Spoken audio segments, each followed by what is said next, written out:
مسیح میں میرے بھائیوں بہنوں،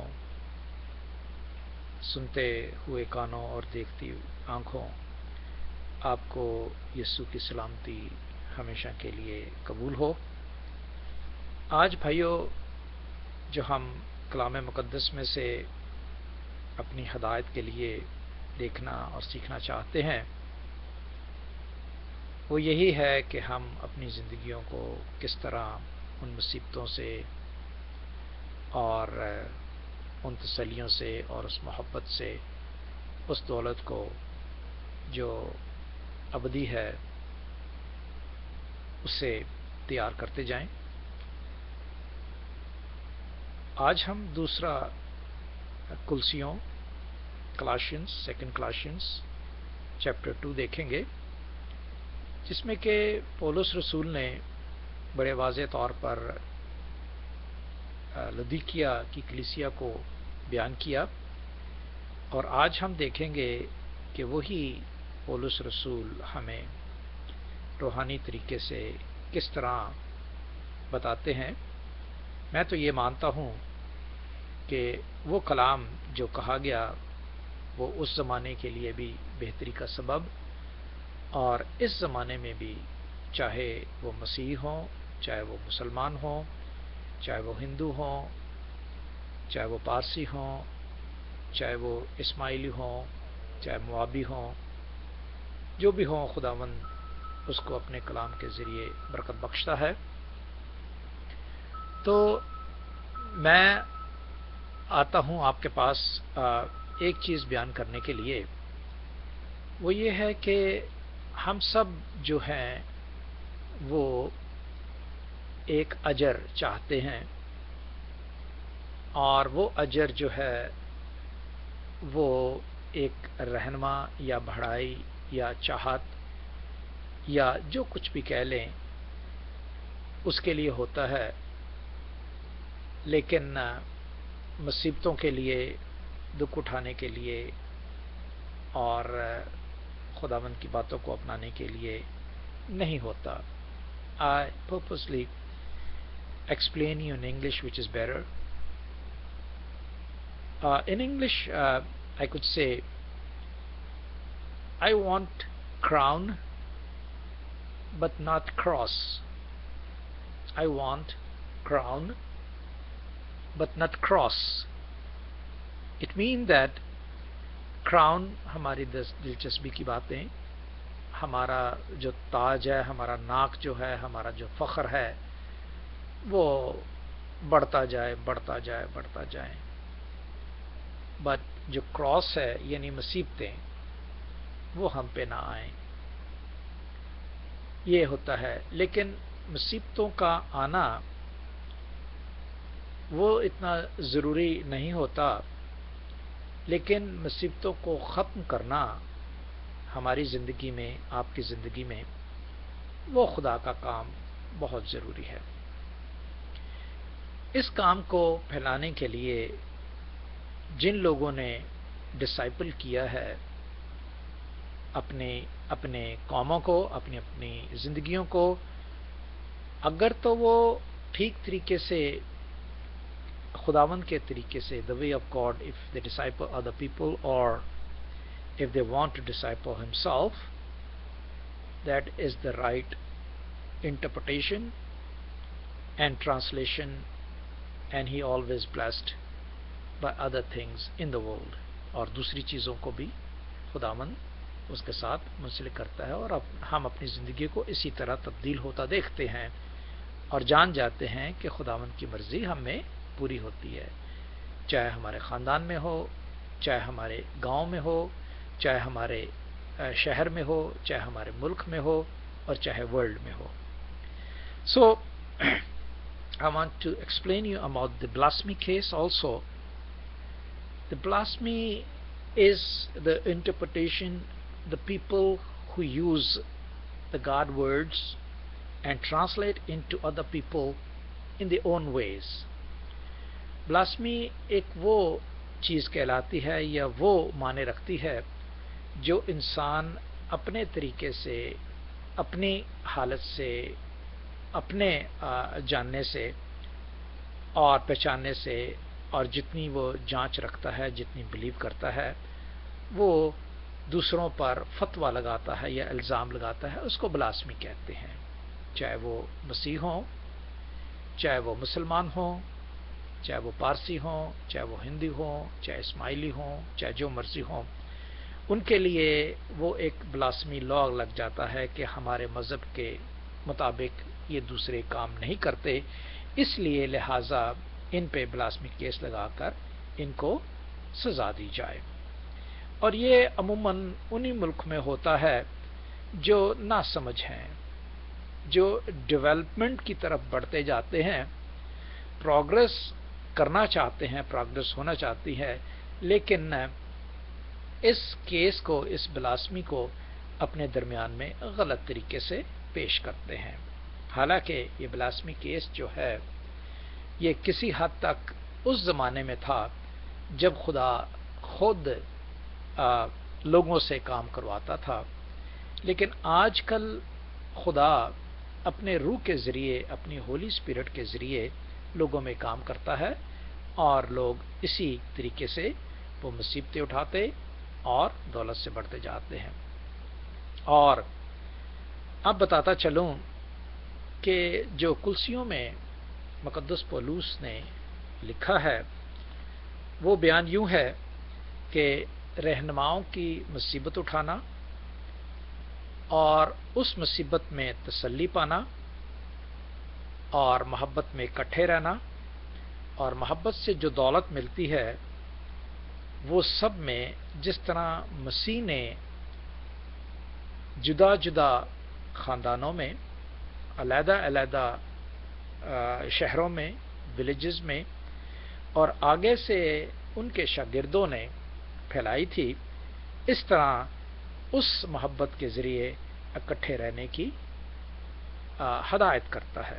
تو ہم دیکھتے ہیں مقدس پولس رسول کا خط کلسیوں کے نام، اس کا 2 باب 1 اور 2 آیت لکھا ہے کہ میں چاہتا ہوں تم جان لو کہ تمہارے اور لدیکیا والوں اور ان سب کے لیے جنہوں نے میری جسمانی صورت نہیں دیکھی کیا ہی جافشانی کرتا تھا،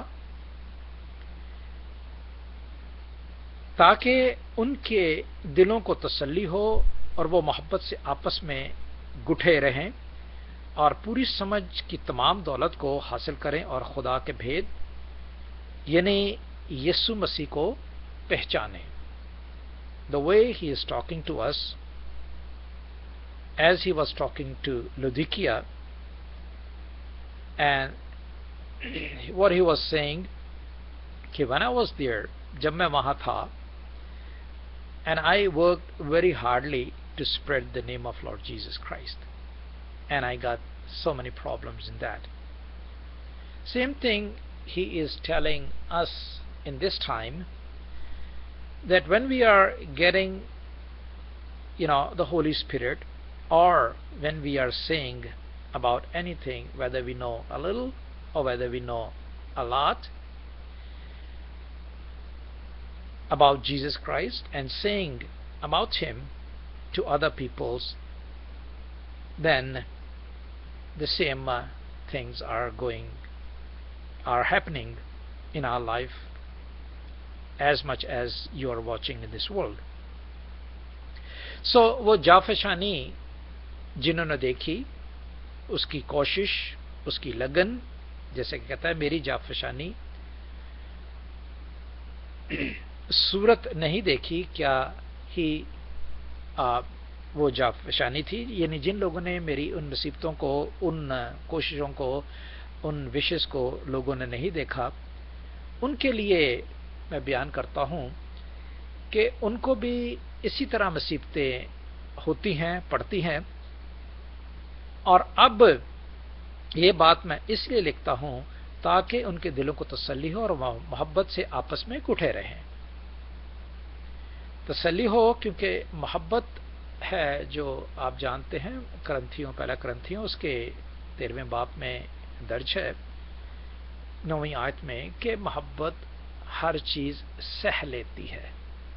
یہ ایک ڈیفینیشن جو ہے بڑی اسٹرانگلی ڈیفینیشن ہے، سہ لینا۔ چاہے آپ غریبی کی حالت میں ہو، چاہے آپ محتاجی کی حالت میں ہو، چاہے آپ امیری کی حالت میں ہو، چاہے آپ شہرت کے یعنی جیسے بھی ہے، آپ اگر کسی بات کو سہ لیتے ہیں تو وہ محبت ظاہر ہوتی ہے.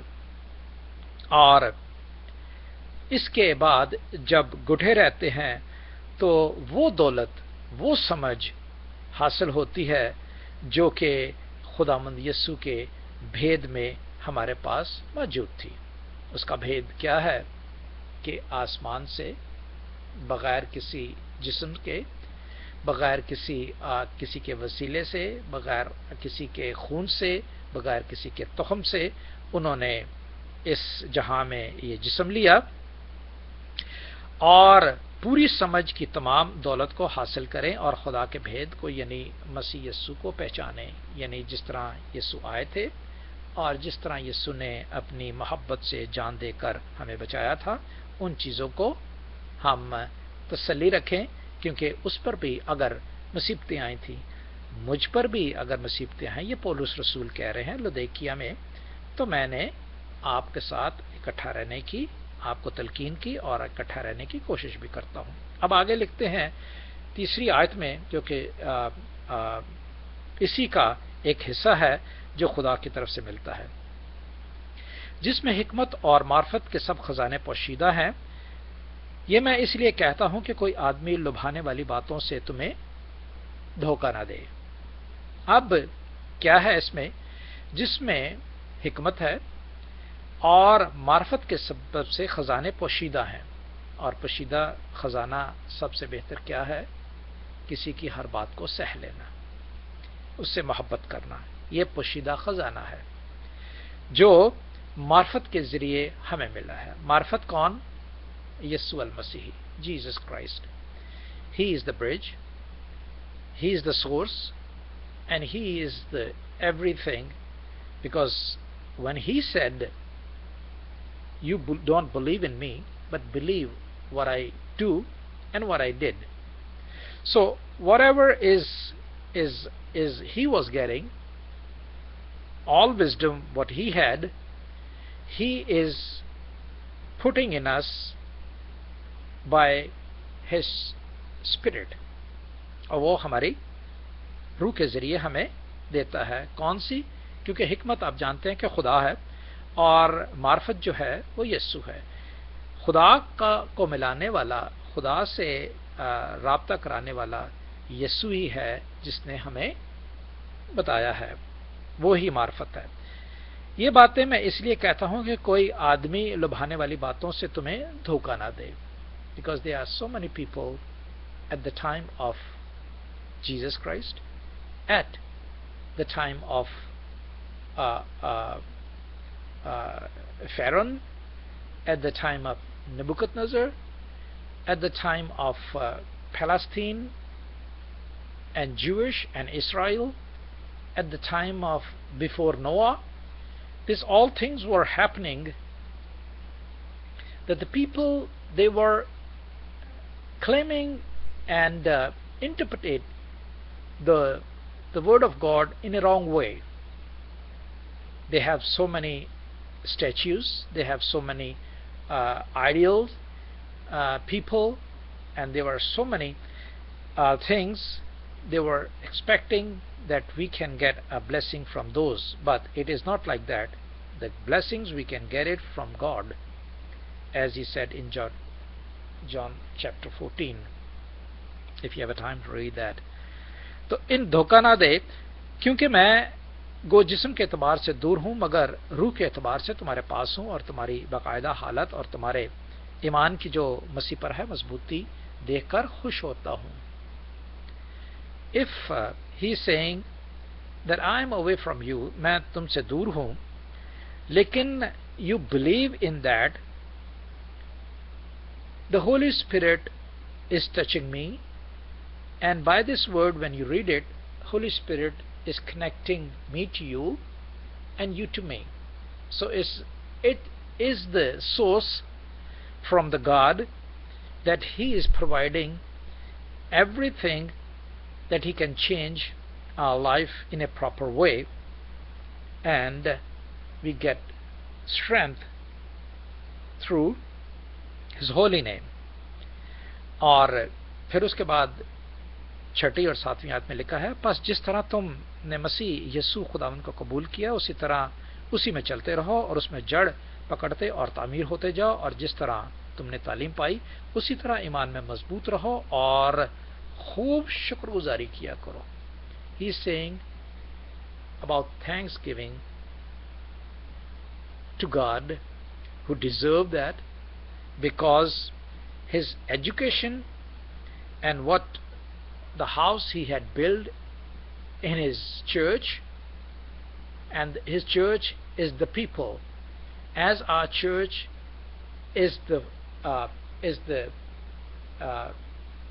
the building where we are having windows, doors, and that is called our church, and God church is our body. جس طرح ہم نے دیکھا کہ اس کی تعلیم کی وجہ سے ہمارے جسم جو ہیں وہ مضبوط ہوتے ہیں، ہر بیماریاں دور ہوتی ہیں، اس کے نام کے وسیلے سے مردے زندہ ہوتے ہیں، اس کے نام کے وسیلے سے بدروئیں بھاگ جاتی ہیں، اس کے نام کے وسیلے سے آپ نے دیکھا اور آج تک ہمارے درمیان میں ایسا ہوتا ہے اس کی تعلیم کے وسیلے سے. اب 8ویں اور 9ویں آیت میں جو بہت ضروری ہے وہ بیان کیے دیتا ہوں. وہ ہے لکھا ہے کہ خبردار کوئی شخص تم کو اس فلسفی اور لا حاصل فریب سے شکار نہ کر لے جو انسان کی روایت اور دینوی ابتدائی باتوں کے موافق ہیں، نہ کہ مسیح کے موافق. What he is trying to say about the philosophers, his philosophy is giving nothing to us. He is not giving any strength or any suitable or any blessings to us, because the people customs and people's circumstances, they are always acting and obeying according to their circumstances and their conditions. And what the condition have got, the God have got it, and he was given to us, that was the salvation to get out from the problems, اور جو مصیبتوں سے نکلنے کا ہے وہ ان روایتوں سے جو انسان کو کوئی فائدہ نہیں دیتی، لا حاصل یعنی کوئی فائدہ نہیں دیتی، ان روایتوں سے دور رہنے کی ضرورت ہے.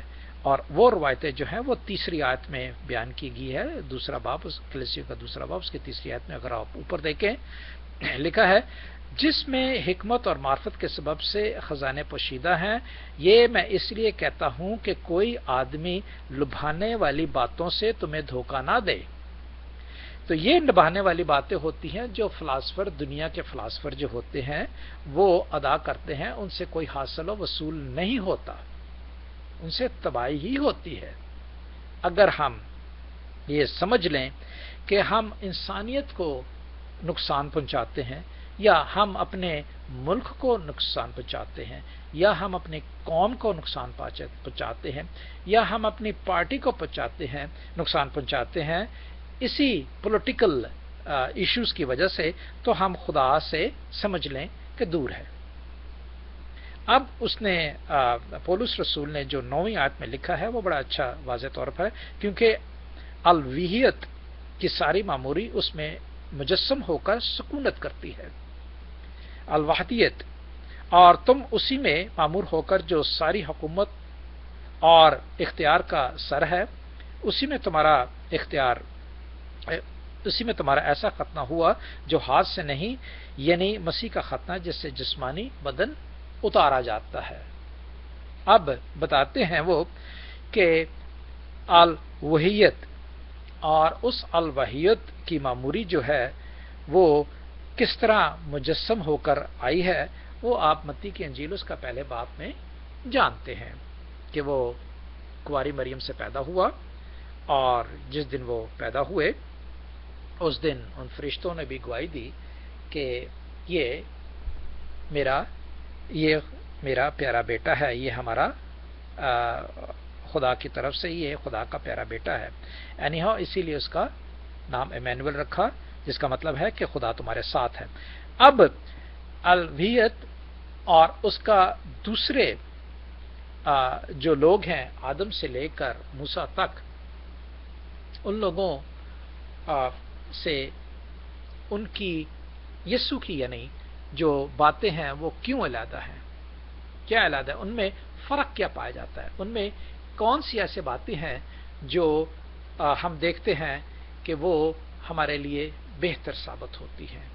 ٹھیک ہے، اور اس طرح اگر ہم دیکھتے ہیں کہ وہ بہتری جو ان میں تھی وہ کیسے انسان کو کامیاب کرتی ہے، اور وہ بہتری جو یسوع سے پہلے لوگوں میں تھی اور وہ خامیاں جو یسوع سے پہلے لوگوں میں تھی وہ یسوع میں کیسے پوری ہوئی. Simple is that. اس کی الوہیت کی جو بات میں بتانے لگا ہوں وہ آدم سے شروع کرتا ہوں. اب آپ دیکھتے ہیں کہ آدم کا جو جواب تھا ابلیس کو وہ کیا تھا. آدم کا آپ جانتے ہیں کہ اس نے اس کو ایسا کوئی جواب نہیں دیا، بلکہ اس کے کہنے کی وجہ سے اس نے وہ پھل کھایا. اب جیسس کا کیا جواب تھا؟ جیسس کا جواب آپ نے دیکھنا ہے تو متی کی انجیل اس کے 4 باب میں ضرور دیکھیے گا، آپ کو پتہ چل جائے گا.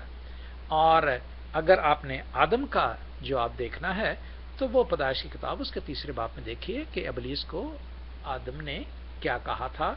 کچھ بھی نہیں کہا، بلکہ وہ پھل جو تھا اس نے وہ لیا اور کھایا. اور یسوع نے اسی کے لیے جو شیطان نے ایگزیکٹلی آدم کو کہا اور آدم نے کیا، اب یسوع کو متی کی انجیل اس کے 4 باب میں کہتا ہے تو یسوع نے اس کو کیا جواب دیا کہ انسان صرف روٹی ہی سے نہیں بلکہ خدا کے کلام سے زندہ رہتا ہے. تو یہ کون سی بہتر بات ہے، ہم اس کو دیکھتے ہیں. اس کے بعد آ جاتا ہے نوح، کیونکہ آدم سے لے کر نوح تک فلڈ آیا، نوح کا طوفان، اور ساری دنیا جو ہے وہ تباہ ہوگی، کلین ہوگی. اور جب تباہ ہو گئی تو پھر نوح نے خداوند نے نوح سے یہ کہا، جو کہ پیدائش کی کتاب اس کے 6 باب اور 7 باب میں ہے، کہ یہ مرد جو ہے یہ زمین کو جو لعنتی ہو گئی تھی کین کے وسیلے سے اسے آزاد کرے گا، یعنی زمین کو آزاد کرے گا. اب بتاتا چلوں یہ زمین لینڈ جو ہے یہ ارتھ ہے. اب میں بتاتا چلوں یہ بھی کہ یہ اس لینڈ کو ہم تشبیہ دیں گے اس لینڈ سے جو ہمارے درمیان میں ہمارے جسم ہے، اس لینڈ سے، کیونکہ مٹی سے لے کر انسان کو بنایا. یہ شیپ جو ہے یہ وہ مٹی ہے جس سے خدا نے فرق شیپ بنائی ہے. لینڈ کی شیپ فرق ہے، درختوں کی شیپ فرق ہے جو مٹی میں سے ہی آئے ہیں، پہاڑوں کی شیپ فرق ہے جو مٹی کے اوپر مٹی ہی سے نکلے ہیں، جانوروں کی شکل فرق ہے جو مٹی ہی سے نکلے ہیں، اور اس طرح کیڑے مکوڑوں کی فرق ہے. اسی مٹی میں سمندر ہے اور سمندر کی جو جانور ہیں ان کی شکل فرق ہے. تو یہ تمام باتیں جو مٹی سے لی گئی ہیں، اسی طرح مٹی انسان ہے، اور مٹی کو جو تباہ کیا گیا اور نئے طریقے سے اسے کہا گیا کہ یہ اس کو آزاد کرے گا، وہ نوح تھا. پیدائش کی کتاب اس کے 6 باب میں. اب نوح کا دیکھیں کہ اس نے جو باغ لگایا تھا 7ویں باب میں، پیدائش کی کتاب اس کے 7ویں باب میں لکھا ہے کہ جو اس نے باغ لگایا تھا اس نے انگوروں کا رس پیا اور وہ نشے میں ہو گیا اور برہنہ ہو کے اپنے کھیت میں پایا گیا. اب اس کی بات دیکھیں کہ بے شرمی سے انسان کیا ہوتا ہے؟ بدنام ہوتا ہے. اور جو اس نے اندر لیا کھایا، اس کے عمل سے جو اس کے اندر گیا، اس کے عمل سے ایسا وہ بے ہوش ہو گیا کہ اس کو اپنی ہوش نہ رہی. اب یسوع کا جواب دیکھیں. یسوع نے کوئی ایسی حرکت نہیں کی جو کہ جیسے کہ یوحنا نے کی ہو. ٹھیک ہے، وہ نہ تو شراب میں متوالے ہوئے اور نہ شراب نے انہیں کوئی نقصان پہنچایا. کیوں؟ اس لیے ان کے اندر جو تھا خدا باپ، اس نے ان کو قائم رکھا، کیونکہ جسم جب تک کھائے گا نہیں پیے گا نہیں وہ کیسے زندہ رہے گا. اب وہ جسم کو اس طرح سنبھالتے ہیں کہ فانی چیزوں سے علیحدہ کرتے ہیں تاکہ وہ ان چیزوں سے جو ہے مردہ حالت میں یا نشے کی حالت میں وہ اپنے آپ کو، اپنے خاندان کو، اپنی فیملی کو، اپنے کنبے کو، اپنے ٹرائبز کو اور اپنے علاقے کو، اپنی قوم کو کس طرح اس نے بچایا. آپ دیکھتے ہیں کہ ان کا جسم پاک ہی رہا اور پاک ہی رہے گا. پھر آ جاتے ہیں نوح کے 3 بیٹے تھے. ایک تھا سیم، ہام، یافت. اب سیم، ہم، یافت سے ہی سارا یہ آگے سلسلہ چلتا ہے، نوح تک چلتا ہے، آگے نوح کی اولاد سے ہم تک یہ سلسلہ چلتا ہے. اور آپ جانتے ہیں، اگر آپ یہ دیکھنا ہے تو پیدائش کی کتاب اس کے 10ویں باب میں ضرور دیکھیے گا، آپ کو نظر آئے گا سیم کا نسب نامہ، ہام کا نسب نامہ اور یافت کا نسب نامہ. تو یہ کردار آپ کو بتاتے ہیں کہ انہوں نے کیا کیا کیا. ٹھیک ہے، آپس میں لڑے، آپس میں مارا ماری کی. اور آپ جانتے ہیں کہ اس وقت جو سیم کا خاندان، جو کہ سب سے بڑا بیٹا تھا نوح کا، اس کے خاندان میں سے ابر اس کا بڑا بیٹا تھا. اور ابر سے جو قومیں نکلی ہیں وہ عبرانی نکلے ہیں، یعنی ہیبرو نکلے ہیں ابر سے. کس سے؟ سیم کے بیٹے سے. اور اس طرح الیام نکلے ہیں اس سے، کس سے؟ سیم سے، اور ان کے اپنے خاندان تھے.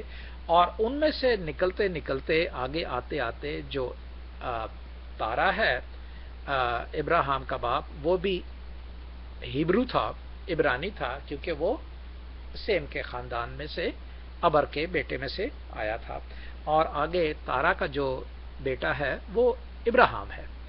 ابراہیم بھی ابر ہی کی اولاد نسل میں سے آتا ہے، آگے سیم کی نسل میں سے آتا ہے. تو آپ دیکھتے ہیں کہ عبرانی کو، ایک عبرانی جو ابراہیم ہے، اس کو خدا نے کس طرح علیحدہ کیا. کن لوگوں سے؟ ان لوگوں سے جو باقی خاندان سیم کے تھے، وہ بھی ان باتوں میں منسلک ہو گئے تھے جو کہ نافرمانی کے تھے. اور وہ نافرمانی کی باتیں آپ دیکھ لیں کہ کہاں پائی جاتی ہیں. اب میں آتا ہوں حام کی طرف. حام کا اگر آپ قصہ دیکھیں تو حام کا قصہ یہ ہے کہ حام کا سب سے بڑا بیٹا کنعان تھا، اور کنعان کے بعد اس کا چوتھا بیٹا جو مصر تھا، اور اس کے بعد فلسطینی تھے جو کفتوری کہلاتے تھے.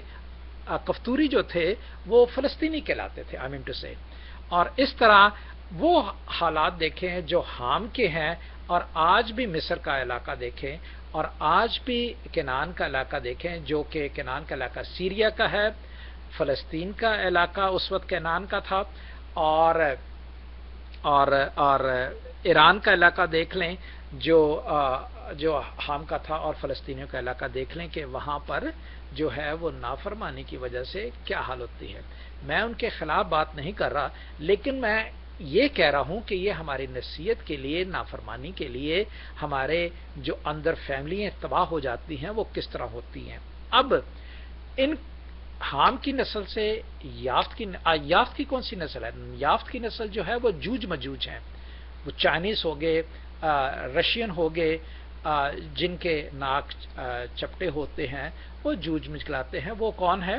وہ یافت کی نسل میں سے ہیں، تیسرے بیٹے، حام کے تیسرے بیٹے سے. اچھا، اس طرح حام کی اولاد سے، سیم کی اولاد سے، اور یافت کی اولاد سے، یافت کی نسل سے، میں یہ کہہ لیں نسل سے ابراہیم کو علیحدہ کیا، اور اسے کہا کہ میں تجھے ایک نسل دوں گا، وہ چاند ستاروں سے زیادہ ہوگی. یعنی یہ 3 جو بیٹے ہیں، ان تینوں بیٹوں کی نسل سے تیری نسل ابراہیم جو کہلائے گی وہ سب سے زیادہ اور اچھی ہوگی. اب آگے دیکھ لیں، ابراہیم کی نسل سے پھر اسماعیل آتے ہیں، اسحاق آتے ہیں، ان کے چھوٹے بھائی، اور پھر اسحاق کا بیٹا یعقوب آتا ہے.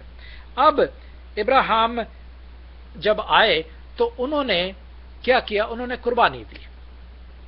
ٹھیک ہے، انہوں نے قربانی کس کی دی؟ اپنے بیٹے کی دینا چاہتے تھے، کیونکہ خدا نے کہا تھا.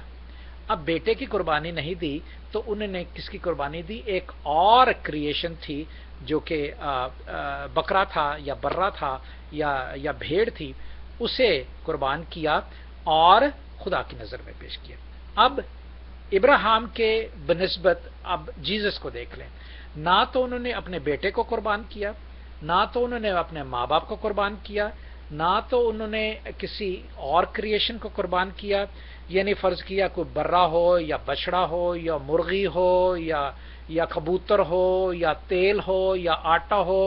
آپ جانتے ہیں کہ تیل آٹا کس کی خطاؤں کو معاف کرتا ہے؟ کبوتر اور مرغی اور پرندے کس بات کی کن خطاؤں کو جو ہے وہ معاف کرتے ہیں، اور بچڑا جو ہے اور برا جو ہے وہ کن خطاؤں کو معاف کرتا ہے؟ جو سوختنی قربانی ہوتی ہے وہ برے کی اور بچڑے کی ہوتی ہے، وہ آپ کے تمام گناہوں کو معاف کرتا ہے جو آپ نے دانستہ اور نادانستہ کی ہوں. جو کبوتر کی اور پرندوں کی قربانی ہوتی ہے وہ آپ کی خطاؤں کو معاف کرتا ہے، اور آٹے کی جو قربانی ہوتی ہے اور تیل کی قربانی جو چڑھاتے ہیں وہ آپ کی خزانے اور آپ کے بلیسنگ کی جو باتیں ہیں وہ اس کی قربانی دے کر آپ کے باقی ماندہ حصہ جو ہے وہ عطا کرتا ہے. جس طرح آج کل ہم آٹا اور تیل نہیں دیتے بلکہ اپنی رقم کا 10واں حصہ دیتے ہیں، وہ 10ویں حصے لے کر اور آپ کے دوسرے جسے زکوٰۃ کہہ لیں اور جسے 10% دایکی کہہ لیں.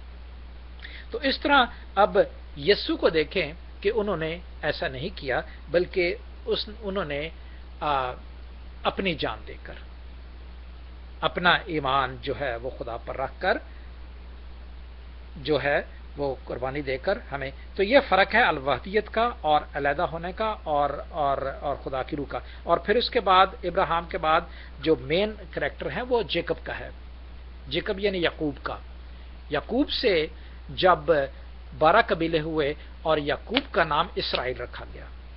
اور اب ہم اب کیا کہیں کہ ابر کے نسل میں سے یعنی سیم کی نسل میں سے ابر آیا، اور ابر کا جو نسل ہے وہ عبرانی کہلائے، جس میں سے ابراہیم آئے، جو آئے، اور جو میں سے جو ہے وہ اسرائیل نکلے، کیونکہ یعقوب جو ہے وہ اس کے 12 قبیلے تھے اور یعقوب کو اسرائیل کہا گیا تھا، اس میں سے 12 قبیلے نکلے.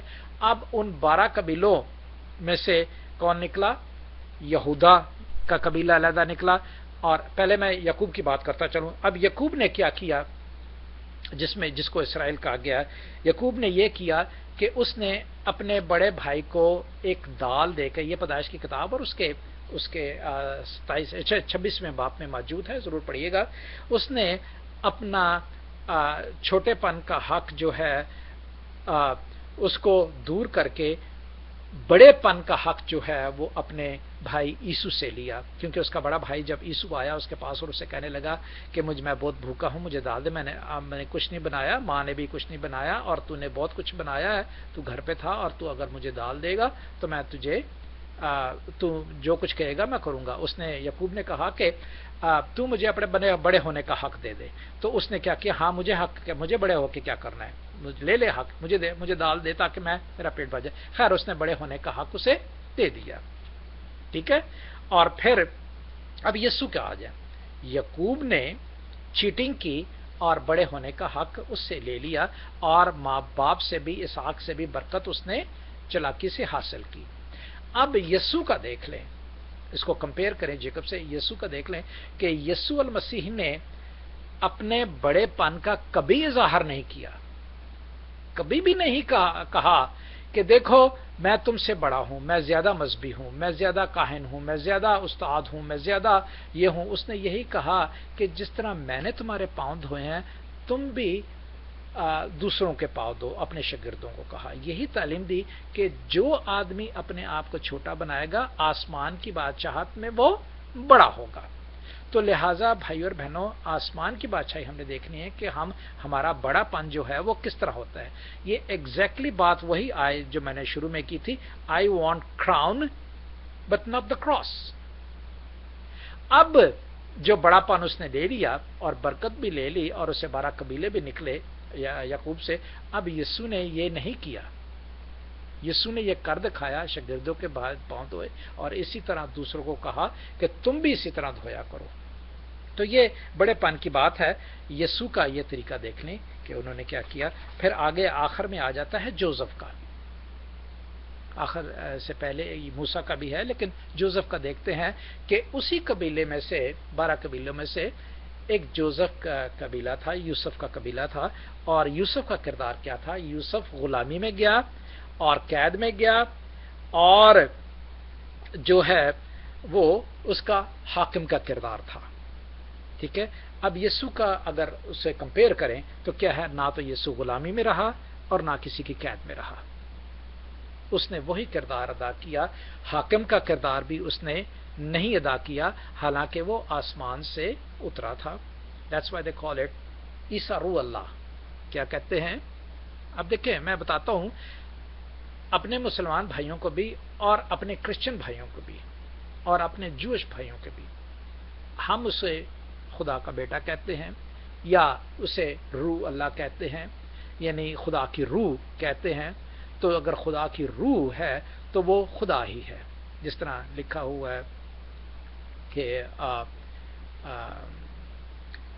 خدا جو وہ نور ہے اور عیسیٰ روح اللہ ہے، موسیٰ کلمت اللہ ہے، اور اس طرح جو ہے محمد جو ہے وہ رسول اللہ ہے. اس طرح اگر ہم دیکھیں تو کرسچینٹی بھی اسی طریقے کے آگے انہوں نے جو الفاظ ہیں وہ بنائے ہوئے ہیں. تو خیر انیہا اس ججمنٹ کو دیکھیں کہ خدا نہ کسی کا، یسوع جو ہے نہ کسی کا غلام رہا ہے، نہ کسی کی قید میں رہا ہے، بلکہ اپنے آپ کو قربان کر کے ہمیں قید سے نکالتا ہے. جس طرح جوزف نے ان کو محتاجوں کو، ان بھوکوں کو اس بھوک سے نکالا، اس طرح ہماری پیاس جو روح القدس حاصل کرنے کی ہے، جو خدا کا نام حاصل کرنے کے لیے، جو خدا کا جلال حاصل کرنے کے لیے، وہ ہمیں دیتا ہے. اور آخر میں آ جائیں سیمول کا. سیمول میں یہ جو ہے وہ بادشاہوں کو قتل کے لیے بتاتا ہے، بادشاہوں کو قتل کے لیے بلاتا ہے اور ان کو بتاتا ہے کہ بھئی خدا نے مجھے یہ کہا کہ تم فلانے کو قتل کر دو، فلانے کو. تو پہلے سلاطین میں دیکھ لیں، پہلے سیمول میں دیکھ لیں، دوسرے سیمول میں دیکھ لیں، دوسرے سلاطین میں دیکھ لیں، پہلے سلاطین میں ہے یہ کہ سیمول نے جس بادشاہ کو، جو بادشاہ آیا ہے، چاہے اسرائیل کا ہو چاہے یہودیہ کا ہو. آپ جانتے ہیں کہ یہودیہ کے بادشاہ فرق ہو گئے تھے، اسرائیل کے بادشاہ فرق ہو گئے تھے. یہودیہ کے بادشاہ جو ہے وہ ڈیوڈ کے زمانے سے آئے تھے، اور کیونکہ ڈیوڈ جو ہے وہ یہودا کے خاندان سے تھا، اور اسرائیل کے بادشاہ جو ہیں وہ ساؤل کے بادشاہ سے آئے تھے. اور یہ 10 قبیلے علیحدہ ہوئے تھے، 2 قبیلے علیحدہ ہو گئے تھے، ڈیوڈ کا اور جوڈا کا اور بنیامین کا. یہ 2 قبیلے علیحدہ ہو گئے تھے، باقی جو 10 قبیلے ہیں وہ ایک جگہ ہو گئے تھے. خیر انہوں نے سیمول نبی جو سب سے پہلا نبی ہے، انہوں نے اسے کیسے کیا. اور اب یسوع کو اگر کمپیئر کرے تو وہ کیا کرتا ہے؟ یسوع جو ہے وہ ان باتوں کو جو ہے وہ بادشاہت یہ نہیں کہتا کہ میں بادشاہ ہوں، وہ یہ کہتا ہے کہ میری بادشاہت جو ہے وہ آسمان کی ہے، اور آسمان میں تم مجھے دیکھو گے کہ میں حکومت کروں گا. اور یہ ہمارا عقیدہ ہے، ایمان ہے کہ ہم دیکھیں گے کہ وہ تخت پر بیٹھے ہوئے زمین پر آئیں گے اور وہ عدالت کریں گے جیسے بادشاہ عدالت کرتا ہے. تو یہ فرق ہے. آگے آ جائے موزز کا. موزز نے لا دیے، ٹھیک ہے، موزز نے لا دیا اور دنیا کو کہا کہ یہ لا ہیں تو تم جسموں میں زندہ رہو گے، یعنی خون نہ کرنا، زنا نہ کرنا، چوری نہ کرنا. چوری سے ہاتھ کاٹ دیتے ہیں، زنا سے قتل کر دیتے ہیں، خون کرتے ہیں یعنی بغیر کسی جوری کے یا بغیر کسی اسی کو مار دیتے ہیں فتوے لگوا کے. یہ ساری چیزیں جو لا ہے، بری آنکھ سے نہ دیکھا، لالچ نہ کرنا، ٹھیک ہے، یہ باتیں جو ہے ساری جسم کو جو ہے وہ محفوظ رکھتی ہیں. ٹھیک ہے. تو اب یہ 10 لا کو چینج خدا نے کیسے کیا کہ تو خدا سے محبت کر اور اپنے پڑوسی سے محبت کر. 2 ہی لا دی ہیں یسوع نے، اور ان 2 لاؤں کی وجہ سے جو ہے وہ زندگی جو ہے وہ آسان رہتی ہے. اب آ جاتا ہے اس نے جو ٹرانسلیشن جو کی گئی، خدا نے اسے کہا تھا موسیٰ کو کہ تو میرے لوگوں کو پانی پلا. یہ گنتی کی کتاب اس کے 20ویں باب اس کی 10ویں آیت میں لکھا ہے کہ جب اسرائیلیوں نے موسیٰ سے پانی مانگا تو وہ خدا کے پاس گیا اور خدا نے کہا اسے پانی دے، اور جب تو لاٹھی مارنا اور پانی نکلے گا اور اسے پانی دے. اور جب وہ اسرائیلیوں کے پاس گیا اور اسرائیلیوں سے کہنے لگا کہ تمہیں پانی چاہیے، میں تمہیں پانی دیتا ہوں، اس نے لاٹھی ماری اور پانی دیا. میں اور ہارون تمہیں پانی دیتے ہیں۔ جب پانی پی لیا تو خدا وہاں حاضر ہوا اور اس نے کہا کہ تو نے کیا تصدیق، میرے لفظ کی تصدیق کیا کی ہے، تقدیس کیا کی ہے، سوری تقدیس کا مطلب ہے کس طرح ٹرانسلیٹ کیا ہے اس کو۔ اس نے کہا کہ جیسا آپ نے کہا، کہتا نہیں تو نے ایسے نہیں کہا۔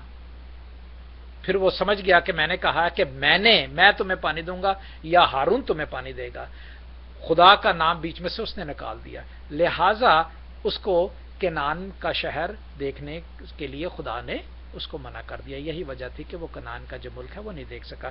یسوع کی اب مثال لے لیں کہ اس نے کنعان کا ملک کیسے دکھایا، ٹھیک ہے۔ اس نے ہمیشہ خدا سے یہ کہا کہ خدا تو مجھ میں ہے اور میں تجھ میں ہوں، اور اس نے یہ یوحنا کی کتاب اس کے 17ویں باب اس کی 21ویں آیت میں موجود ہے۔ تو آپ یہ دیکھیے کہ ہمیشہ اپنے آپ کو خدا نے اس طرح پیش کیا کہ ہمیشہ وہ کہتا رہا کہ جس طرح خدا مجھے ہدایت کرتا ہے وہی بات میں تمہیں بتا دیتا ہوں۔ اسی لیے وہ علیحدہ جا کر وہ باغ گتسمنی میں بھی اور دوسری جگہ علیحدہ جا کر خدا سے 3-3 4-4 گھنٹے خدا سے باتیں کرتا تھا یسوع، ٹھیک ہے، اس سے باتیں کرتا تھا اور اسے جو بھی ہدایت پا کے، پاک روح سے ہدایت پا کے تو وہ کرتا تھا، حالانکہ وہ خود پاک روح تھا۔ اس کا علیحدہ اپنے آپ کو تیار کرنا وہ ضروری تھا۔ سارا دن وہ کلام کرتا تھا، رات کو وہ کیا کرتا تھا کہ وہ خدا کے پاس آ کر۔ اس طرح ہم دیکھیں کہ موسیٰ اور یسوع میں کیا فرق ہے۔ اگر یہ فرق دیکھنا ہے تو ضرور پرانا عہد نامہ دیکھیے اور نیا عہد نامہ دیکھیے، آپ کو پتہ چل جائے گا۔ اب کٹ ان شارٹ سٹوری کہ یہ ساری باتیں جو ہیں یہ ہمارے لیے اس لیے پائی جاتی ہیں کہ ہم جو ہے وہ والا بپتسمہ لیں جو ہم اپنے اس جسمانی جسم کو اتار دیتے ہیں اور اس روحانی جسم کو پہن لیتے ہیں جو خداوند نے ہمیں دیا ہے، جو کہ 11ویں آیت میں لکھا ہے کہ اس میں تمہارا ایسا ختنہ ہوا ہے جو ہاتھ سے نہیں ہوتا، یعنی مسیح کا ختنہ جس سے جسمانی بدن اتارا جاتا ہے۔ اب مسیح کا ختنہ کون سا ہے؟ مسیح کا ختنہ آپ نے دیکھا کہ وہ قبر میں گئے، 3 دن کے بعد وہ قبر خالی نکلی، یعنی یہ ہوا کہ انہوں نے اپنے جسم کو اتار دیا۔ جس طرح ہم ختنے میں ایک جسم کا حصہ اتار دیتے ہیں اور اپنے آپ کو پاک صاف سمجھتے ہیں کہ یہ گندگی جو ہم نے اتار دی ہے اور ہم پاک صاف ہو گئے، اسی طرح یسوع نے وہ جسمانی جو گندگی وہ اتار دی اور روح کا جسم جو ہے وہ پہن کر اب وہ آئندہ آئیں گے، یہ وہ کہہ رہے ہیں۔ جسمانی جسم اتار دیا اور آگے وہ بیان کرتے ہیں، اور اسی کے ساتھ بپتسمے میں دفن ہوئے اور اس میں خدا کی قدرت پر ایمان لا کر جس نے اسے مردوں میں سے جلایا تھا اس کے ساتھ ہم بھی جی اٹھے، اور اس نے تمہیں بھی جو اپنے قصوروں اور جسمانی کی نامختونی کے سبب سے مردہ تھے اس کو ساتھ زندہ کیا۔ Everything is clear. Is nothing to explain because I have already explained it to you whatever the God is saying and what the Paulus Rasul is saying. Okay, جو بھی کہہ رہے ہیں ایمان لا کر ان کے لیے جو ہے ان کو بھی وہ خداوند نے زندہ کیا، اور ہمیں بھی جو ہم نامختون یہ ہے کہ جن کے ختنے نہیں ہوتے یا جو ابھی دفن نہیں ہوئے جسم میں اور یہ جسم نہیں اتارا گیا اور ہمیں روحانی جسم ہے، وہ ان کی بات کر رہا ہے۔ وہ اس کے ساتھ زندہ کیا اور ہمارے سب قصور معاف کیے اور حکموں اور دستاویز مٹا ڈالی جو ہمارے نام پر اور ہمارے خلاف تھی، اور اس کو صلیب پر کیلوں سے جکڑ کر سامنے سے ہٹا دیا۔ اس نے حکومتوں اور اختیار والوں کو اپنے اوپر سے اتار کر ان کا ایسا برملا تماشا بنایا اور صلیب کے سبب سے ان پر فتح یابی کا شادیانہ بچایا۔ تو یہ باتیں تھیں کہ اس نے اس جسم کو جو گناہ کی طرف آٹومیٹکلی جاتا ہے، کیسے جاتا ہے؟ آدم کے ذریعے، میں نے بتایا نوح کے کردار سے، آگے پھر میں نے بتایا سیم اور حام اور یافت کے ان کے بیٹوں کے کردار سے، اور آگے میں نے بتایا پھر ابراہیم کی جو نسل آگے آتی ہے ان کے کرداروں سے آتا داؤد کی نسل، اور پھر سلیمان کی نسل سے آتا وہ یسوع تک آپ دیکھ لیں کہ کیا میں نے ڈفرنس آپ کو بتا دیتا ہوں۔ وہ جو جسم کا حصہ وہ اتار دیتے ہیں کیلوں پر جکڑ کر، اس نے حکومتوں اور اختیار والوں کو اپنے اوپر سے اتار کر ان کا ایسا برباد، یعنی تمام جو حکومتیں ہیں اس پہ گناہ ثابت نہیں کر سکی، بادشاہ ہو جائیں چاہے جو بھی ہیں گناہ ثابت نہیں کر سکی. انہوں نے فتوے ضرور لگائے. جو اسرائیل قوم تھے ان کے پیغمبروں نے, ان کے نبیوں نے, انہوں نے, اور یہودا کے نسل کے جو ایک ببر شیر ہے یسوع پر, اس پہ ضرور فتوے لگوائے, لیکن اس فتووں کو وہ ثابت نہیں کر سکے. وہ ثابت نہیں کرتے. یسوع نے ان فتووں کو ثابت کر کے دکھایا. جو اس نے کہا, کیا کہا کہ اس ہیکل کو میں 3 دن میں بناؤں گا. اس نے ہیکل کون سی؟ وہ والی ہیکل جو روح کا جسم ہے, اس کو انہوں نے بنایا. اس نے کہا کہ تم اس ہیکل میں آ کر خدا کی عبادت نہیں بلکہ مرچنڈائز اس کو استعمال کرتے ہو, تاجر بنے ہوئے. تاجر اس خدا کے گھر کو تم نے ڈاکوں کے کھو بنایا ہوا ہے. وہ نہیں لگے کہ یہ ہم تو نہیں ایسا کرتے, ہم تو خدا کی عبادت کرتے ہیں. اس نے کہا یہ عبادت کرتے ہو, یہ تم جتنے بھی قربانی کے لیے برے لے کے آتے ہو, کبوتر لے کے آتے ہو, سب چیزیں لیتے, سارے کے سارے گناہ آلودہ ہیں. تم اپنا دل کیوں نہیں دیتے؟ اس لیے ان ساری چیزوں کو اس نے ہٹایا. مطلب اس طرح کی باتیں ہیں. پھر آخر میں 29 آیت تک پڑھوں گا, ٹائم بہت زیادہ ہو گیا میرے پاس, لیکن یہ بڑی سیکھنے کی باتیں ہیں جو ہمارے درمیان میں, ہمارے بچوں میں بھی یہ کام آئیں گی. اس لیے میں یہ پڑھتا ہوں اور آپ کو بتاتا ہوں. اور آگے 16ویں آیت سے 23ویں آیت پہ لکھا, پس کھانے پینے یا عید یا نئے چاند یا سبت کی باتیں کوئی تم پر الزام نہ لگائے, کیونکہ نہ آنے والی چیزوں کے سائے میں مگر اصل چیزیں مسیح کی ہیں. اب یہ کیا ہے؟ انہوں نے کہا ہے کہ کوئی تم پر کھانے پینے کی, کہ یہ نہ کھانا, وہ نہ کھانا, یہ حرام ہے, یہ حلال ہے, یہ ہے, وہ ہے, سب کچھ ہے. ایسا کیوں نہیں ہے کہ کسی کی دعا کرنے پر وہ حلال کیسے ہو جاتا ہے کہ جب میں خود اس پہ دعا نہ کروں؟ اگر وہ کاٹا گیا ہے تو میں خود دعا کروں کہ خداوند میں یہ کاٹتا ہوں, یا میں خود پاکیزہ ہوں اور اس کو کھاؤں, تاکہ وہ بھی چیز جو میں کھانے لگا ہوں وہ پاکیزہ ہو جائے, اس کو میں پہلے پاک صاف کروں اور پھر کھاؤں. یہ بات ہے. کھائی ہوئی چیز آپ کو پاکیزہ نہیں کرتے, بلکہ آپ جو کھاتے ہیں آپ پاکیزہ ہو کر اس چیز کو پاکیزہ کرتے ہیں. Simple is that. یہ ہے کھانے پینے کی چیزوں کا. اور نئے چاند, جیسے چاند کو منا کے عیدیں منائی جاتی ہیں, ان چیزوں کو, یعنی اور پھر سبت کے دن, جو یہودی لوگ سبت کے دن اس کو مناسب سمجھتے ہیں کہ اس وقت کلام مقدس پڑھا جائے اور اس وقت اچھے کام کیے جائیں, اور اس وقت اچھے کام کرنے چاہیے. تو لیکن خداوند نے کیا بتایا کہ میں سبت کا مالک تو میں ہوں, میں نے سبت کی تمام باتوں کو ادا کیا ہے, اور خدا کے سامنے کوئی دن ایسا نہیں, کیونکہ 6 کے 6 دن جو ہیں وہ خدا نے ہی بنایا ہے, اور بنانے والے کی ہم جب پوجا کرتے ہیں تو یہ دن جو ہیں یہ اتنے امپورٹنٹ نہیں کہلاتے.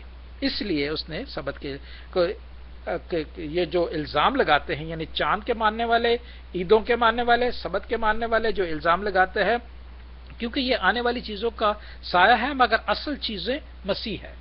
یہ تمام چیزیں, چاند بھی, کھانے پینے کی چیزیں بھی, اور یہ دن بھی جو ہیں یہ ختم ہو جائیں گے. صرف اور صرف یسوع کی باتیں اور یسوع ہی جو ہے وہ اصل ہے, اور وہی کام رہے گا. کوئی شخص خاکساری اور فرشتوں کی عبادت پسند کر کے تمہیں ڈر کے انعام سے محروم نہ رکھے. اس کا صاف ظاہر ہے ایسا شخص اپنی جسمانی عقل پر بے فائدہ پھول کر دیکھی ہوئی چیزوں میں مصروف رہتا ہے, اور اس سر کو پکڑے نہیں رہتا جس سے سارا بدن جوڑوں اور پٹھوں کے وسیلہ سے پرورش پا کر اور باہم پوست ہو کر خدا کی طرف سے بڑھتا جاتا ہے.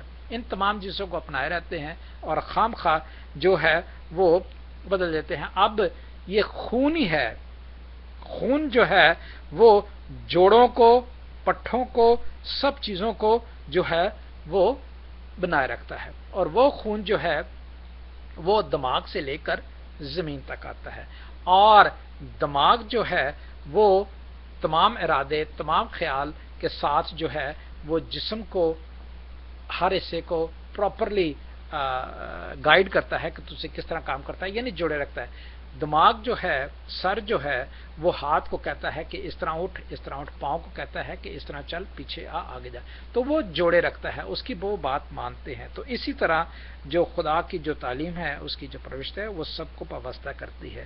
جب تم مسیح کے ساتھ دینوی ابتدائی باتوں کی طرف سے مر گئے تو بھی ان کی مانند جو دنیا میں زندگی گزارتے ہیں انسانی احکام اور تعلیم کے موافق ایسے قاعدوں کو کیوں پابند ہوتے ہو؟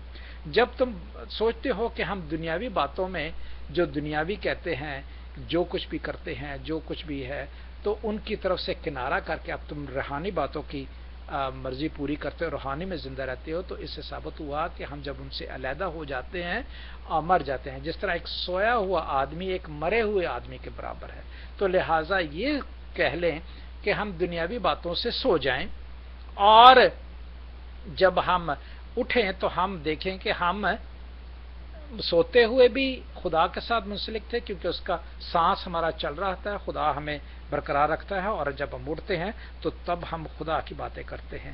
تعلیم کے موافق ایسے قاعدے کو کیوں پابند ہوتے ہو کہ اسے نہ چھونا، اسے نہ چکھنا، اسے ہاتھ نہ لگانا، کیونکہ یہ سب چیزیں کام میں لاتے لاتے فنا ہو جائیں گی۔ ان باتوں میں اپنی ایجاد کی ہوئی عبادت اور خاکساری اور جسمانی ریاضت کے اعتبار سے حکمت کی صورت تو ہے۔ یہ بتا رہے ہیں کہ تمام جو بالا تر ہم باتیں ہم نے کی ہیں، اس میں حکمت تو نظر آتی ہے کہ نہیں یہ غلط کہہ رہا ہے، سب کچھ ہے، مگر جسمانی خواہشوں کے روکنے میں ان سے کچھ فائدہ حاصل نہیں ہوتا۔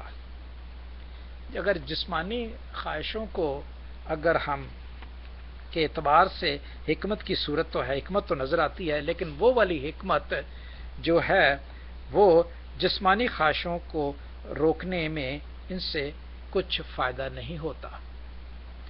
روح کو کوئی فائدہ نہیں ہوتا جب تک کہ ہم اپنے روحانی باتوں کو اپنا کر جو دنیاوی باتوں کو اسے کنارہ نہ کریں۔ ایجاد تو ہوتی ہے، حکمت تو ہوتی ہے، تو کیا کبھی ہم نے اس حکمت کو جو دنیاوی حکمت ہے اس سے کوئی فائدہ ہوا ہے؟ دیکھا ہے ہم نے؟ جو ملک دیکھ لیں، امیر بھی ہیں، سارا کچھ ہے، لیکن وہ اس قابل نہیں ہے کہ کسی کے ساتھ لڑ سکیں، وہ اس قابل نہیں ہے کہ وہ کوئی ایجاد آپ نے دیکھی ہے؟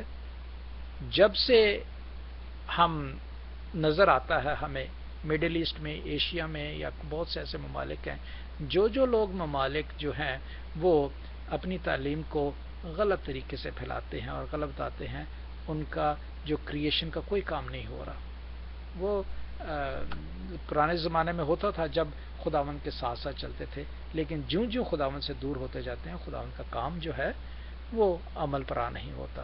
خداوند آپ کے ساتھ ہو۔ آج میں نے آپ کا بہت زیادہ وقت لے لیا ہے، لیکن اگر آپ اس کو پورا سنیں گے تو آپ اسے ایک تو صحت یاب ہوں گے اور ایک خداوند میں فتح پائیں گے۔